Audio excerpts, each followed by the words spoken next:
It's been so long, yeah. And we have a lot going on, actually. We're pretty popular. Yeah. It's not a big I won't deal, fight you. But I won't be like, oh, shucks, stop. I'm like, no, it's happening. no, you have been running around town with all your events for NARAP and the FIFA World Cup, and I've just been in my backyard digging up rocks. Well, it's important work, you know. And real estate. Oh, yeah, we both do that. That sounds so fun.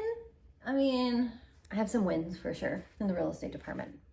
Yeah, I feel like real estate is so much more fun in real life than when we talk about it. Absolutely. Absolutely. Like when I'm with my clients, like my client wrote me a review. Yeah. We worked together for 7 months before we closed on their property, and I couldn't read it because I started crying. I got through like the first couple lines and I was like, oh, stop. I got to come back to that. So like after some time has passed, I'll go back and read it again and respond. But it gets pretty emotional, like in a good way. It's a good journey. It is so fun. And I feel like when you talk about it on the show, it's always about the numbers and it's strategy. Right. And how is the market performing right now? And how much can I get for my buck, you know? And at the end of the day, it's more or less like a transition into this brand new life. It's like we are birthing you. Yeah, I picked up a new client this week and she's out of state, but her daughter's local. So she and I are going to tour homes this weekend. And she was like, a little bit about me. And she gave me like 3 personal lines about her. And one of them was like, I live with my boyfriend and 2 cats. I'm like, well, show me a picture of the cats. Like, yeah, obviously. I'm like, we're basically in a relationship for a finite period of time. Like, I need commitment here. Do the cats have a travel backpack to tour the homes? Yeah, they're going to need to be included. We're going to want to know what their input is. Do you have a cat sidekick? Right? Cats know more than humans. This is the thing is I went under contract this week on Langley, and part of the reason why my clients love the house is because it has a catio. Yeah. Like, you don't hear that in the show. But that's a huge part of, like, I learn about that, like, when I'm watching NAR present their statistics for how old buyers are and what decision factors come into play. One of them is their pets. Yeah. Like, that's real life. Like, that's a real life example right there. And there's some really cool pets out there, you guys. Potbelly pig. I'm shopping. I'm shopping for someone who has a potbelly pig right now. Oh my god! She needs a home that includes a pen. Yeah, pen space. Are they going to let the pig in the house? Does the pig? I'm pretty sure the pig lives a lot more like a dog. Yeah. Okay. Yeah. Cool. Yeah. Excellent. Hey, my name is Emily Hazard, and I'm Kat Larson. And this is She's Got the Keys. We're real estate agents at Keller Williams Greater Seattle. Don't forget to hit the subscribe button so that you never miss another episode. Thanks for watching. All right, so let's get into open houses because I sat at an open house this weekend and it was relatively dead. Yeah, it's been a minute since I've sat an open. I'm not super motivated to sit them because the traffic is really variable on whether or not you're going to get like a tidal wave of people coming through or it's super slow. And in the most recent experience I had, it was like a trickle of people that came through. So it was like not super exciting for me as an agent. Like I want to engage with people and that did not happen for me at my last open house. What do you think is going to be the difference maker for a high traffic open versus something that's more dead? Yeah, I think in today's softer market, there are much fewer buyers who are interested in looking at an open house. So if that property is overpriced or priced aggressively, you're probably going to have even fewer buyers because right now in today's market, we're seeing interest rates close to record high. So it is a huge hill to climb. Not only that, but our economy is suffering. So the folks who can actually buy today is a much smaller margin, which means that sellers need to do their due diligence and make sure that their house is priced appropriately. Yeah, which is tricky because of who's holding the inventory, right? Like if you look at demographics wise, who is holding the inventory and then what their philosophies are about their home value. So it's pretty common that when you meet a homeowner who's looking to sell their home, that they think the home is usually worth a little bit more than you want to price it at. It's monopoly money though, because what they have been looking at is a Zillow estimate from a previous year. And we're in a different market than we were previous years. Absolutely. I'll say it's a different market than even just 5 years ago. For sure. I did a CMA this week on a home that was purchased in 2021. And it's not great news, like for the people who just purchased even just 5 years ago. Well, because in 2021, house prices spiked because of COVID and money was so cheap. Interest rates were here. So when it's a seller's market, these open houses are a great way to spark people's interest in potentially buying a house. But the folks right now who are interested in buying a house, they have really struggled to get there. And so there's just a trickle. And so if sellers want to move that house, they're going to have to price aggressively. Yeah, I'll agree with that 1,000%. I've been talking to my sellers sooner than I usually do right now because of how much prep work we're going to need to do on presentation and the mental work on the belief systems around what you think your home is worth versus what we can actually sell it for. Those are two different numbers. Totally. And so it makes me nervous about holding the opens. Like, because I like to hold the opens myself the first weekend for a property I'm listing, and I want to nail it right the first time. That's your best shot. And if we don't get it, like if your first weekend on the market, that open house is dead, red flag. You have missed the mark somewhere. So I hope that helps give an idea about like what open houses look like. Like if you're there as a buyer and you're not seeing anything happen, it's crickets, it's dead, your agent's taking a nap in the corner or something, like that's probably an indicator the home is overpriced. It's not super attractive to other folks. So yeah.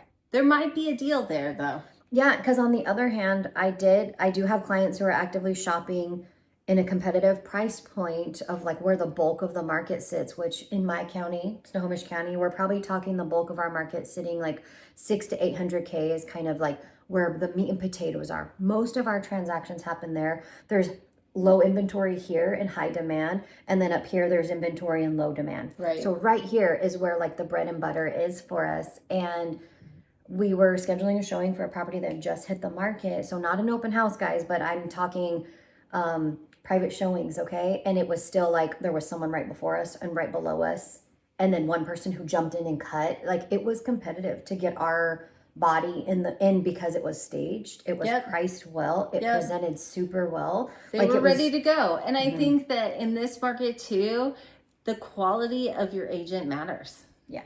The quality of your agent matters because they're going to be able to present a much cleaner product than somebody else. And they're going to be able to give you more accurate advice and take their advice, because sitting on the market costs you, the sellers, lots of money. Yeah, well said. Okay, so I have a client who has been interested in purchasing a property and has done their due diligence and offered on the property, but it hasn't been accepted because it's well below asking.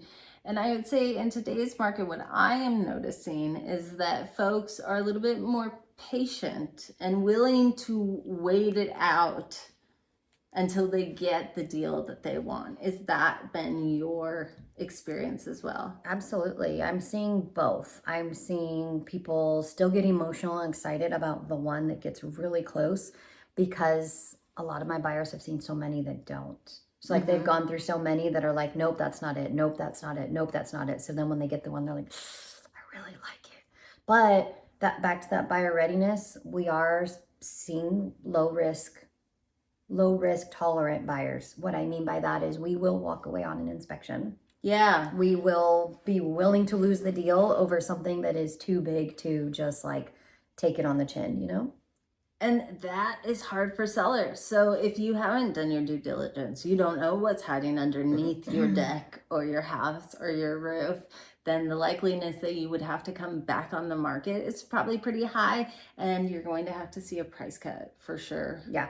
Yeah, and I'm actually in a transaction a lot like that right now. We had our inspection yesterday, and we're very patient about the things that we need to tease out. This is not a transaction we can just ask for a credit back.